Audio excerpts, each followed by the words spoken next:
Lightweight, step it aside when we come in. Feel it in your chest, the syllables get pumping. People on the street get panic and start running. Words on loose leaf sheet, complete coming. I jump on my mind, I summon the rhyme, I'm dumping. Healing the blind, I promise to let the sun in. Sick of the dark ways, we march to the drumming. Jump when they tell us that they want to see jumping. Dad, I want to see some fist pumping. Lift something, take back what's yours. Say something that you know they might attack you for. Cause I'm sick of being treated like I have before. Like a stupid standing for what I'm standing for. Like this war's really just a different brand of war. Like it doesn't cater to rich and a fan. All right, welcome to Wide Awake Radio. I'm your host, Charlie McGrath. My website's wideawakenews.com. If you're listening and you would like to join in the chat room, we have, I think, nearly 80 people in there right now. You can go to wideawakenews.com, click on the Wide Awake Radio link, and join in. We're going to be bringing on Warren Pollock here in just a second. And thank you, Bonnie. She just sent me a text before the show. Glad I'm not dead. I apologize for the show that was rebroadcast on Friday. But I literally came home from the day job, slept for 14 hours, and felt a whole lot better. So thanks for everybody for putting up with a rebroadcast. She informed me that we still had 30 or 40 people in the chat room for the entire show, even though it was a rebroadcast. So I appreciate everybody sticking around and just hanging out and listening to something that most assuredly you had already heard. It is Valentine's Day. Happy Valentine's Day to everybody. If you have not had a chance to make fun of my haircut, you can go to Krabby Dog Tricks on YouTube and watch the promo video for this show. And if you hang out a little bit, there's about a 6-minute video coming out in which I talk about the death nail that is approaching our country. And to that, I will speak to open the show and get Warren's take on it. You know, today we had an announcement of a $3.73 trillion budget this year, $1.65 trillion deficit still in 2011 spending. Now, this is coming off last year's, which was less than that, which is coming off the year before that, which was slightly higher than last year's, but still not at $1.65 trillion. Nothing is getting fixed. There is absolutely no desire to look at the problems and fix them in order to have a sustainable economy, not only in this country, but thanks to globalism, around the world. This isn't rocket science. I mean, this is absolutely nothing more than an attempt at enslaving humanity. And when you look at the situation of the world right now, you look at crisis from one nation to another. You know, if I say in this video coming up, that if you think that there isn't a problem, take a pin and walk up to a globe and shove that pin in that globe anywhere. If it hits dry land, which you have a 25% chance of doing, you are going to end up in a country that's either been in or going to go back into recent crisis. And it's all caused by this international cabal of globalist, elitist banksters who have enveloped the world like a cancer and who've destroyed us from the outside and within. And now we have a system that is absolutely breaking down in front of our very eyes. But with a well-oiled propaganda machine, it is keeping so many people in the dark to reality. You know, people want to believe that the unemployment rate's coming down. People want to believe that this is just a regular recession. But none of this is true. You know, people want to believe that we're going to get our export under control and we're going to start exporting more to nations than we are importing. That was our current president's, big promise when he came into office. But let's take a look. In 2010, $497 billion trade deficit, a 32.8% increase from 2009. $273 billion of that was to China. That was a 27% increase from 2009. Everything, absolutely every metric you want to look at in this economy between the bailouts of 2007, 2008 till right now is throwing us further and further and further into indentured servitude, plain and simple. I mean, they use these gimmicky tricks, 9% unemployment, well, things are getting better. Nobody's coming out and saying, nobody except alternative media is coming out and saying that the participation rate has fallen from a historical 64% in the last 2 years down to 58%. Bada bing, bada boom, you have yourself a decrease in the unemployment rate because you make a bunch of non-persons. I spoke to Warren today on the phone, and we were talking a little bit about money and creation of money and what's going on around the world, where's the next crisis coming from, and I'm sure he's going to elaborate on that. But, the idea that things are getting better, the idea that we are somehow, going to have $1.6 let's say it like it is. What is it? It's 165. No, that isn't right. $1,650 billion. That's how the UK does it. They don't say trillion. They say $1,650 billion in deficit spending. $373 trillion in a budget in a nation that is absolutely falling apart. Our infrastructure is decimated. We do $1 trillion stimulus package, and it's given away. It's poured down the drain to special interests, and nothing gets done. We have a bunch of people on the side of the highway digging holes and filling them back in, and we're calling it prosperity, and our country is dying before our very eyes, and we have the same exact criminals coming on television saying everything's going to be better. The only people it's getting better for, the only people it's even staying at the same level for, is these too big to fail elite banksters. Let the aliens war begin. I'm going to bring on our associate co-host on Monday night. Always welcome to have you, Warren. Warren Pollock, wepollock.com, W.E. Pollock on YouTube. Give me your thoughts. Did you see this budget come out today? Did you see the deficit spending? The Congressional Budget Office called for $1.49 trillion in deficit spending. The White House clarified that to $1.65 trillion in deficit spending. Warren, more and more the same is leading to what? It's leading to rolling instabilities, and it's leading to these instabilities not only in the United States, but also abroad. And the people that are the most vulnerable here and abroad are the people that are going to feel these instabilities first. And for many people, it's going to be a devastating thing. Right now, gasoline is at its highest point for this month, for the seasonal month that we're in, that it's ever been. And although the price of gasoline was higher, just before the stock market crashed, right now, the price of gasoline in the U.S. is causing people tremendous hardship. The cost of food is going up astronomically everywhere. Yeah, we have also additional indicators from Cisco Systems, a major restaurant supplier, that much of the Mexican crop of corn has been devastated this year. So what does our government do? Well, we have a policy to subsidize the growing of corn for use as ethanol, for its use as fuel. So all of these policies are causing rolling instability worldwide, and none of them are aimed at correcting any of the conditions or to put us onto a positive trajectory in which we can start to move away from crisis towards a rethink of where we are, to go where we really need to go into the future. And it looks like it's going to be a world where it won't be a world where some people succeed. It will be a world where we all fail or we all succeed in the future. And that's the choice that we're facing. And the politicians are choosing to reward friends and family, to single out individuals for success, to take money of $40 billion and put it towards Homeland Security for sweet deals for airport scanners. And they won't even put the same amount of money into high-speed rail. They won't put the same amount of money into water projects, into infrastructure projects. They won't rethink the suburban nightmare that's evolved into the United States, where it's virtually impossible to have efficient transportation. They won't get out of the way of small businessmen who might want to come up with innovative ideas and start to employ people. And they are just in their own fantasy world. And when you look at the budget cuts, that Obama is trying to promulgate, they're just ludicrous. And the budget really doesn't mean anything. We didn't have a budget in the United States last year. And the only thing that's going to do is whether or not these guys are going to vote in, appropriation bills for the coming year.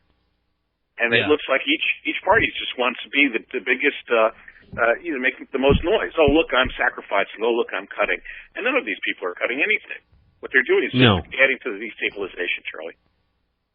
No, I agree. Can you hear me okay, Warren? Yeah, can you hear me, Charlie? Yeah, I can hear you fine. I was just having a little feedback in my headset, which fits a lot better since I shaved all my hair off. I'm going to keep bringing that up because I'm catching some grief, Warren, for my my hairdo. But somebody asked me what look I was going for, and I'm going for the I can't afford $15 every 3 week look, and I've achieved that look to perfection, I think. Warren, I agree with you. Go ahead. Well, I studied the clipper that my barber was using, and I went out and bought a $100 oyster clipper for $100, and it's paid for itself within four months. So I think what we're going to have to do as individuals is to start to distance ourselves from this collapse, stop relying on other people, and start being more self-reliant. And then what we're going to need to do is, you and I are trying to stand up to this collapse to get people to wake up. But unless people wake up very quickly, this thing is just going to come crashing down, and it's important not to be buried by this crash. So we might actually want to get behind the breakdown instead of being in front of it, and start to be self-sufficient where possible. Yeah. And I agree with you, Warren, that is what you stand for. That's why you come out and do your videos, and that's why I do mine. That's why I do this show. But it isn't going to happen. I'm utterly convinced of it. Hearing all this positive news, 12,000 points on the Dow. The president coming out talking about this budget and how he projects that in 10 years from now, the tax revenue is going to double. This is all fictitious. This is all fantasy. This is more smokescreen so the looting can continue, and the raping of the citizens of not only this country but the world will just march on until there's absolute utter implosion. I think what we see going on. Implosion, and what's going to happen is it's very important. Again, as this thing implodes, not to be underneath the weight of this crash, and you have to sort of position yourself around it so that you'll be able to survive. And a lot of people won't be able to survive. It's going to kill a lot of people that are on fixed incomes. They're going to be without food. Absolutely. It's going to kill a lot of people that have medicines they need that might be imported. I agree, and we're already seeing this massive increase in commodities. I spoke to you today telling you that I saw a jump in some of the building material commodities. There's no reason for it, but they've been the largest jumps I've seen since the booms in the boom time in 05, 06, and there's no reason for it other than quantitative easing, other than we're creating this hyperinflationary environment that commodities have no choice. There's just more money, more fictitious money chasing the same goods, but the wages aren't following suit. Everybody's wages aren't like corn or cotton or any of these other commodities that are doubling. Wages aren't doubling; they're falling. They're going the other way. So we get right back to where we were last week, speaking to countries around the world whose 50, 60, 80% of their income is going just to eat, just in order to take in enough calories to be alive. And what do you get with that? You get absolute unrest. You get this massive upswell, and then you get a power vacuum, and you get more banksters swooping in through the IMF saying they're going to fix all the problems by embarking in more debt, by placing more burden on the citizens of people. It's insanity, and it's everywhere, Warren. It's just you can't look. We spoke to Egypt pretty heavy the last few weeks because it's been in the news, and there is a massive event happening over there. But it isn't. You spoke to it right when you came on. It isn't isolated. It isn't the Middle East. It isn't Northern Europe. It isn't the EU. It isn't the U.S. It isn't Canada, Mexico. It isn't South America. It's everywhere. It's just everybody is sitting on a powder keg, waiting for the moment, some spark to come and just ignite it. And it will be in something like we've spoke to on the show before, like a supply chain issue, like a fact that people will, so many non-persons will come into existence. They will have little or no choice other than just to take to the street. And when you get millions and millions of these people who are non-persons, eventually you're going to have this upswell, and it's going to be a horrific mess. I don't see the upswell here in America. What I see is a lot of people that are going to go silently in the night, that are just going to be killed off, from any kind of economic dislocation. And I'm in contact with people who are currently being slowly economically strangled by all of these fantastic plans, which are trickling down. But in Egypt, the thing is to be seen.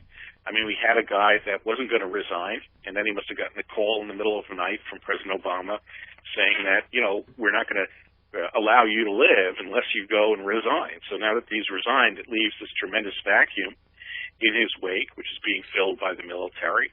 And you can count on any vacuum in the U.S. Guess what the knee-jerk reaction is going to be? It's going to be to fill in with the security service and to fill in with the military.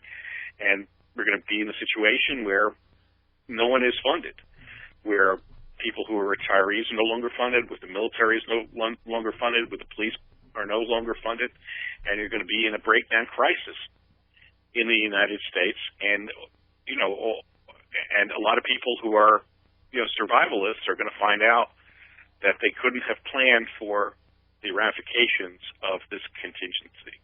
They don't really understand the degree of integration. Let's go on that thread for a minute, Warren, because I think you and I we've talked about this at length, and I guess my question to you, looking at an overview and looking at the mentality of the average Westerner, be it Canadian or American or whatever, is to sit back and let pop culture do its job and mesmerize you and dumb you down and not participate because it's easier not to. But in reality, what we saw in Egypt was because of the severe conditions these people were living in to begin with. Mubarak's leaving, a multi-billionaire sucked the life out of that nation, and we're treating him like I even heard on the mainstream media, is this a patriotic move that Mubarak made? They're trying to, obviously the propaganda agenda is we're going to say this was a color revolution and it was a graceful exit into democracy for Egypt. But you don't think we'll see this mass creation of a non-existent class rising up in this country when people, the gimmicks are over. The 99 weeks, that is over. This is it. If you were on it when the tax cuts were given to the ultra-rich, you got to play out your 99 weeks, but then it's over. And we're seeing the Republicans now gin up fervor to go after social spending. I think it's an unprecedented amount of $100+ billion in domestic spending is their agenda. This wave election. We got to get the spending under control. They're going to go after. It is a form of the Republican wealth redistribution. They're going to redistribute from the people who it's their last lifeline, the people who are sitting at home. Waiting for the J.P. Morgan debit card to come so they can, or be re-energized so they can get out there and shop at Walmart. When these benefits are cut off, that money isn't going to be used to pay down the debt. It's going to be used to continue to bail out banksters. And you don't think we'll see an upswell, a pushback, a rising up of people in this country when millions upon millions upon millions, in the name of austerity and fiscal sanity, they're going to call it, leads to an absolute dismantling of any safety nets we have? Or do you think these people? One of these things is there was a Mr. Gonem in Egypt, who happens to be an executive of Google. And the guy is about 26 years old, maybe he's 30 years old. And he's from the correct generation to be demanding change. In the U.S., there isn't that same young generation, and the people that are, the majority of people that aren't listening to your website, that are not awakened, are just, waiting for the miraculous free market engine to click in and provide them with a job. And when they get off of the 99 weeks of unemployment insurance, they stop paying their mortgage and they get resigned. And nobody's kicking them out of the house at present because the banks are in a state of chaos. We had the court validate a lot of the MERS transactions, which happen to extend to 50% of the mortgages that are out there. That's one huge uncertainty. So everyone is sort of in this solid zombie-like state in the U.S. And if you notice, like with Mubarak, as his country was destabilizing, he was like, well, we'll increase everyone's, government aid to buy food. So they have a population that was highly bought off with sort of in the sort of welfare state. Here, you have people being bought off with unemployment insurance, and then it will be you're there for 99 weeks, and now you're the victim. You're the victim of your own inability to find a job, and they're going to turn it and say, okay, look, you're just lazy. 99 weeks doesn't matter that we didn't create the conditions for having jobs in this country.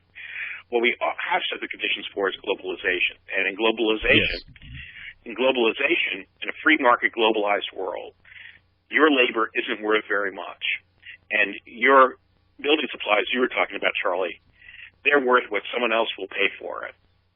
So you might have that good price of goods increase that might have been sourced from China, sheetrock from China, or sheathing from Canada, plywood from Canada. And if other people demand it and they have the money, then it's not going to come to you. And it's only going to go to the people that have jobs and that have a productive future. All right, Warren, hold on. We'll do our one and only break.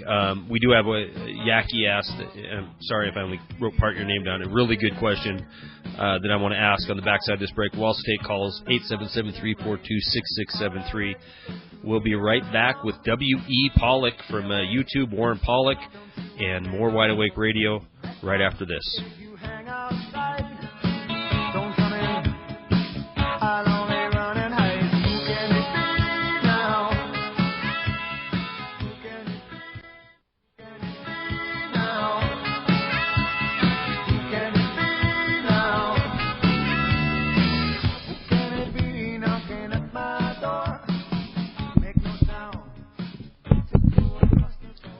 All right, welcome back to Wide Awake Radio. I'm Charlie McGrath, your host. My website's wideawakenews.com. We had 102 people in there before the break, and it always cracks me up, Warren, because I watched that commercial come on, and it is how this show is paid for. And watch the numbers tank. Nobody likes commercials, even in the alternative media business. Nobody wants to sit through a 4-minute block of commercials, but it is what it is, and we have to do it. We did have 4 months ago, we had 3 blocks of these commercials in between speaking time, quality time, and we managed to reduce it down to 1, so hopefully when we eventually get to 2 hours, we can keep it at 2 and have a lot more talk time, especially on Monday nights with our guest, Warren Pollock, WEPollock.com. Warren, I had a question posed to me right in the chat room from the very get-go, and it was it was a long question, so if I butcher your question, post it again. It was the U.S. What was the relationship between the U.S. collapse, and I'm assuming in the 2008, to the unrest in East or not in East Europe, in the Middle East, and in Europe? And I want to answer it, and then I want to hear your take on it. Absolutely, it's related. I mean, there is no difference between our economy here and what we're seeing happen in Europe. They're run by the exact same people. I mean, the same money interest. Look, here's a fact. In the Bureau of Labor Statistics, in the beginning of this decade, in the 2000s, projected 22 million jobs created in this country. In reality, we had 7 million created in this decade, in the 2000s.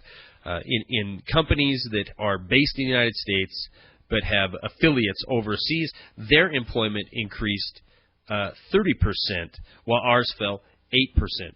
I'm trying to say is it's all connected. There's no difference between our economy and the British economy and the economy in the Middle East. They're all 100%. These people who run these economies are in bed with one another. They're the same people. They're not even in bed with each other. They are the same people.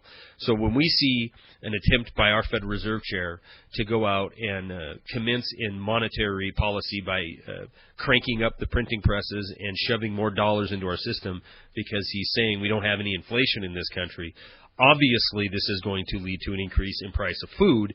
And a lot of people, Dylan Radigan's one of them, and he had an excellent video out on it, or an excellent show about it on his program, showing the direct correlation between what the Federal Reserve's doing with money printing and the cost of food around the world, and we're going to continue to see our policies starving nations to death. And like Warren alluded to, the people who are feeling it the hardest are the ones where we see, this rolling instability. So 100%, the collapse of the economy in this country had everything to do, I think, and I want your opinion, Warren, with the meltdown we're seeing in Europe, in the Middle East, and it's not stopping. I mean, it's not even stopping in those regions after they have a meltdown.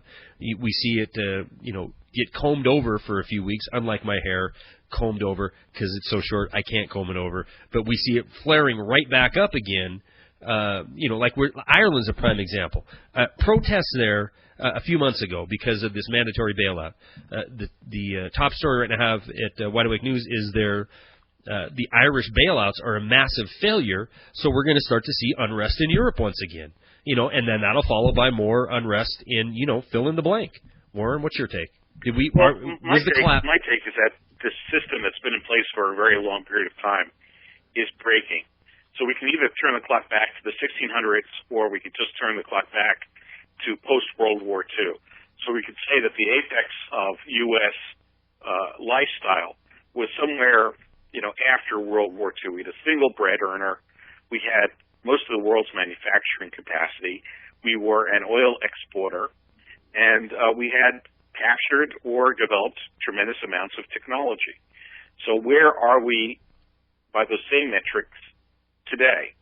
Right now, we have reserve currency that's still in place, but it's fragile. We have the largest military projection worldwide that's in place, but it's dependent upon our economic prospects, and it's been challenged, it's been fragile, and it's been squandered. That military capacity has been squandered. And we have people, same as Egypt, same as China. We have a bunch of technology. We've been outsourcing a lot of it.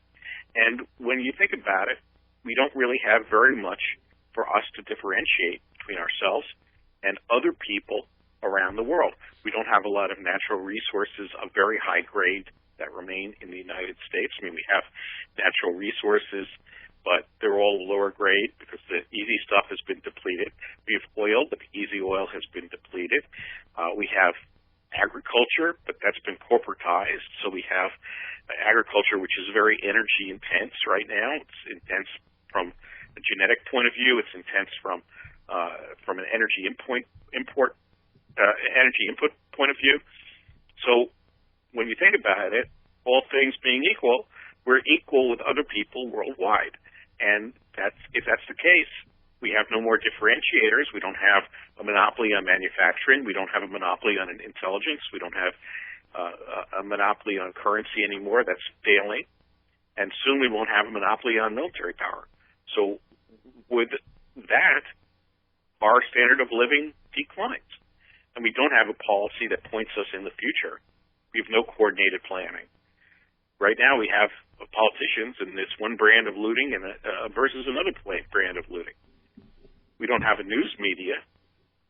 When you turn on the BBC America, you turn on Russia Today, which is funded by the Russian government. You turn on Press TV, funded by Iranian government. Turn on Al Jazeera, who knows who's funding that? And you get a news reports which are actually funded and of better quality, even though they're coming from propaganda engines. So we don't have a free flow of information. What we do have a lot of is jingoism, and we have a lot of people who are looking backwards for solutions. And in a globalized world, good luck to you.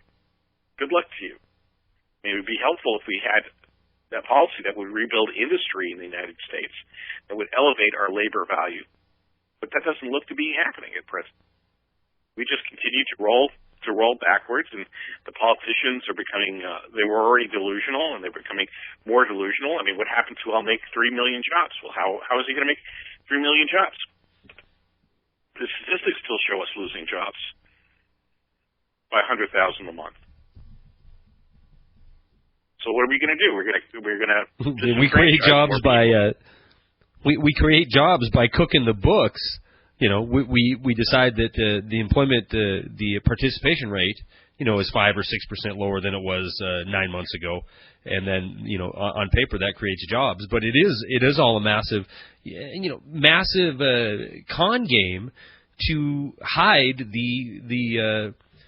the crime, the largest crime in the history of the planet. I mean, the absolute looting of a nation, and no one's the greatest. No one. And I mean, you go to jail, Warren. You'll go to jail. You're in New York. You go to jail for taking pictures at the wrong place. You have a uniformed officer up in your grill because you're taking pictures at the wrong place. But we have guys sitting on Wall Street who just came back from Davos, who just increased their holdings, increased their wealth by trillions of dollars in the last few years, and not one of these guys. And would they have one sacrificial Bernie Madoff go to prison? It's insanity. I mean, and in all reality, we should let Madoff out and let him run the Ponzi scheme that's happening in D.C. right now, because apparently he's smart enough to do it longer and better than anybody that preceded him. But we don't put any of these people in front of a camera in orange jumpsuits with little rubber sandals on, perp walking them. And the idea that we can have integrity in our system of government that we have, it has gone. It's gone. And if you even try to delve into this subject, if you even try to become interested in your political process, you have roadblocks thrown up at you at every step of the way. It's beyond frustrating to try to follow what's going on, not only in state, local, even municipality government, even governments of like the city I live in, or my county, or my state. But you try to follow what's going on nationally, and you see why people are just so resigned to sit back and take it. Yeah, and the politicians are not realistic. I mean, my friend Trader Mike attended a political hearing, and it was about unemployment insurance. And the congresswoman had said that unemployment insurance is a jobs program, but because those people didn't have a lot of money, they took the money from government and spent it immediately, and that was going to stimulate the economy. Well, and he said to her and shouted out and says, well, in that case, we should all be unemployed. So that would be a great stimulus. But that's where we're headed. I mean, we're headed towards 30%, 40%, 50%, 60% unemployment. We're headed to food shortages. We're headed to electricity shortages. We're headed to oil shortages. And whether your money has purchasing power or not, you might not have any if it's deflationary. Right now we're in a little inflationary cusp. It would be good for the rest of the world if the U.S. was no longer consuming oil. You would watch the price of oil go down worldwide. Just people in the United States might not have the money. I can't think of a new business that started that is of any merit or any worth. I can't think of a government policy that is accretive to the U.S. economy. Not a single one. I'm going to go not off topic, but you said that there's not a business being created that is a viable, producing anything, and it reminded me that on a local during the fervor of the Super Bowl weekend, I saw local advertisements for a new national theme that I see out there, which is you could buy a home now, and you could buy a depreciation insurance on your home. I mean, we're creating all new industries that are another con layered on top of a con that's making a housing market, implode. And now you can go out and you can buy policies against your house depreciating. And it's just more and more the same Ponzi scheme.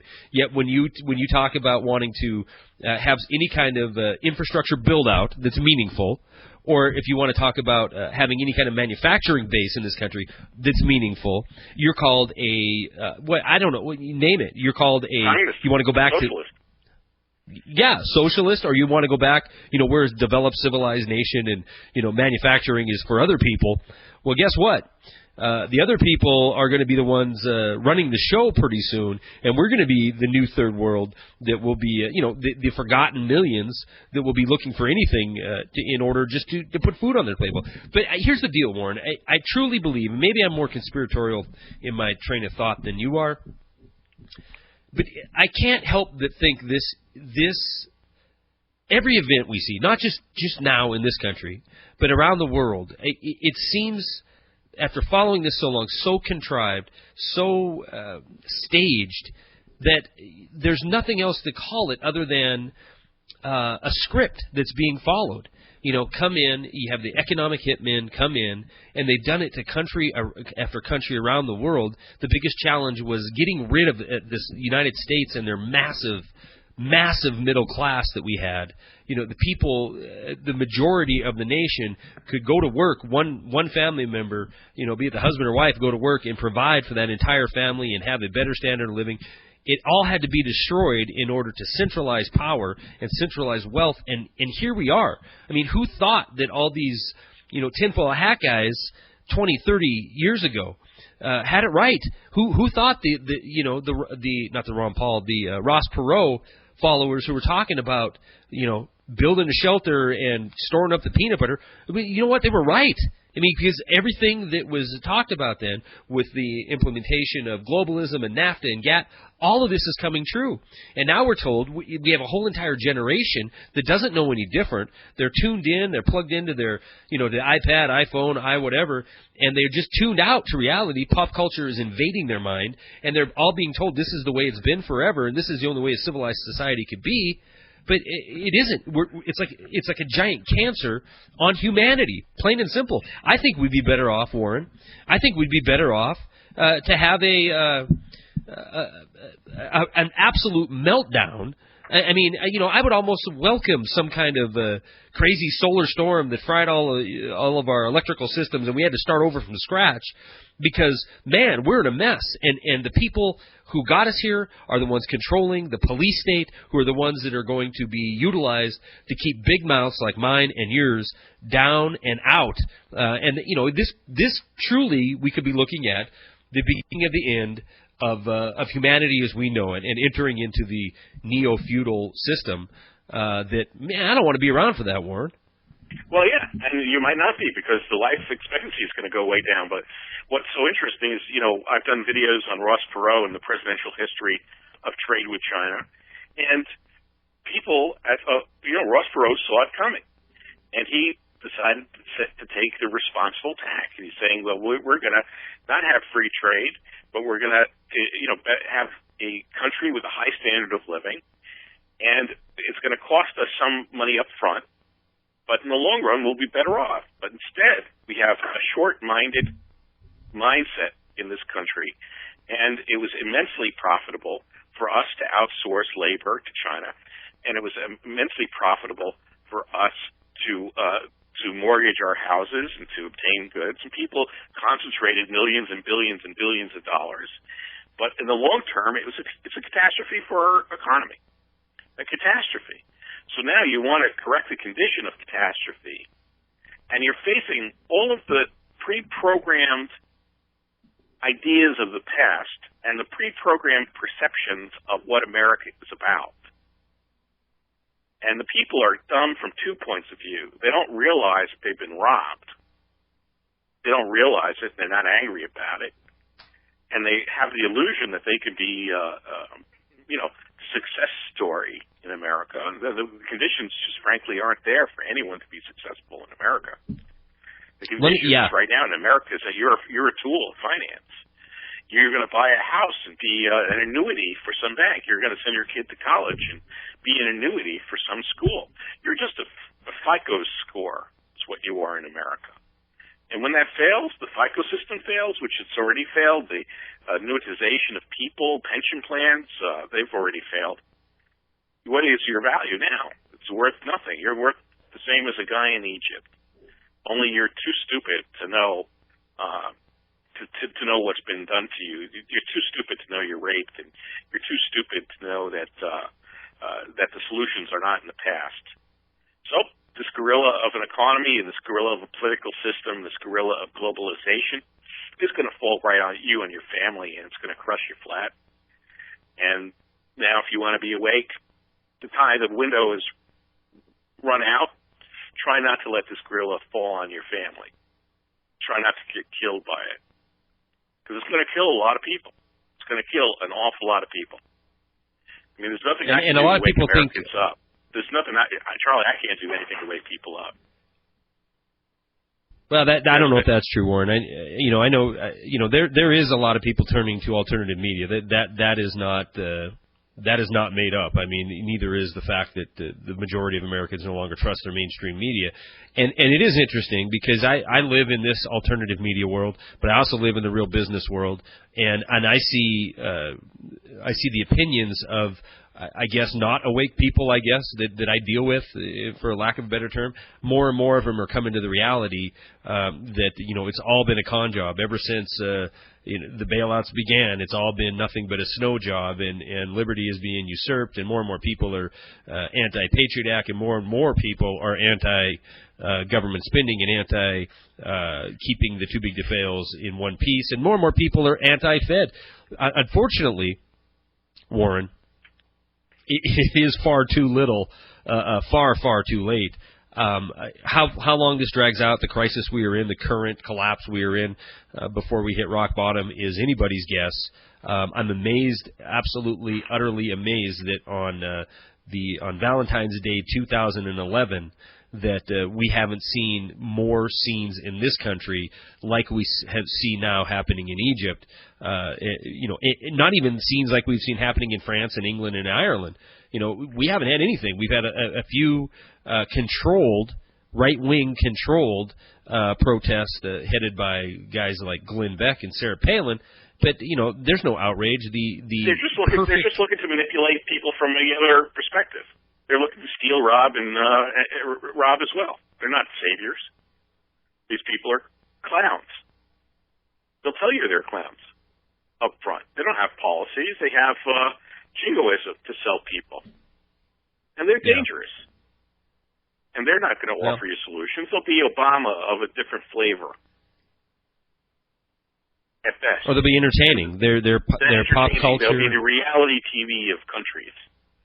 Right. You can't have that in your leadership. Now, we don't have a functioning democracy. We don't have a functioning republic. We don't have a functioning constitution. I mean, plenty of countries have laudable constitutions. Hell, Egypt had one of them. Doesn't mean that they work. So we have a bunch of people who are going to be told what the reality is. And now when you tell people, I've noticed this, I confronted a girl texting while driving. I beeped at her and had her roll down the window. I says, "You really want to be texting when you're driving?" So her knee-jerk reaction to me was to get very angry. And that's the reaction of anyone in our society when they're confronted by the truth, when they're forced to look in the mirror. We don't have a constructive, educated class of people in the country. The education system in Egypt is better than it is here. People here go to universities that became trade schools that didn't even become trade schools anymore. They were just there to give people business degrees so that you could get a loan, so you could pay back the interest, so that you can go and fill out a FAFSA form, so that you can pay $200,000 and be annuitized. You are a walking annuity. And when the annuity runs dry, you're an expendable container. That's what you are to the people who are empowered. You're going to have to start to think about survival strategies. Right now, we're in a window of time where you have to comply with every law, no matter how ridiculous it's posted 20 miles an hour in a school zone. You better be driving 20 miles an hour in a school zone. Red light camera, you better obey. A policeman telling you that you don't have rights to take pictures in a building. Okay, sorry about that. A TSA, bend over and get an anal probe up your ass. Okay, that's fine. I want to travel. You're in this time window. The next time window is things become unglued. The laws become so ridiculous you can't comply. You're going to have to be, a criminal to survive. You got to wonder if I don't know where, Warren. I guess I really don't know where you stand as far as if you think this upswell in Egypt, the upswell around the world, if it's organic or if it's agent provocateur into people taking the streets. I can't help but think the root of what's going on in the Middle East is absolutely organic, and it's not from some ideology or some sense of they want to instill honesty and truth and justice into their government. It's because they're hungry, But you got to wonder. That was the trigger. They were hungry in Egypt. But they're also young, and they're also university students and educated, executives in Google Corporation, people who are movers and shakers, that see that the society has no prospects, that are willing to organize people and take a risk. And that was an organic event. And then we had the reaction to the organic event, which was the resignation of Hosni Mubarak. The vice president, my security chief. He'll be the guy in charge. That was his first reaction. And I'm going to stand there because, without me, Egypt is going to fall apart. So he got a call in the middle of the night from our president. Says, we're not going to take care of you personally.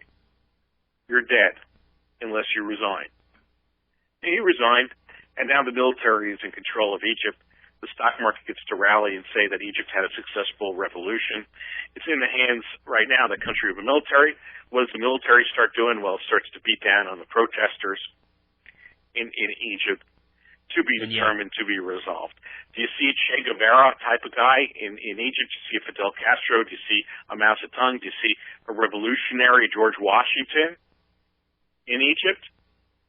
I don't see one. No, you're going to see Jean-Claude Trichet running the show vis-a-vis the IMF in Egypt. That plan was put into place and started to be talked about weeks before Mubarak decided that he wanted to leave. No, not quite, and then received the phone call in the middle of the night saying "get out or else," and then he finally left.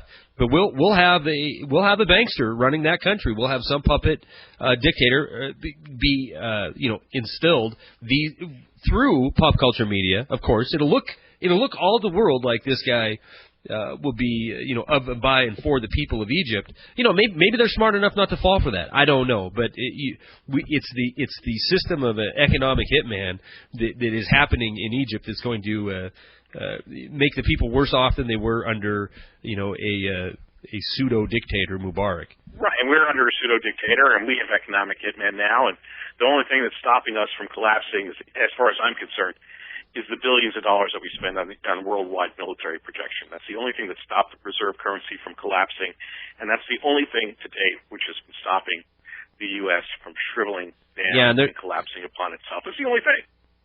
Yeah, it is, and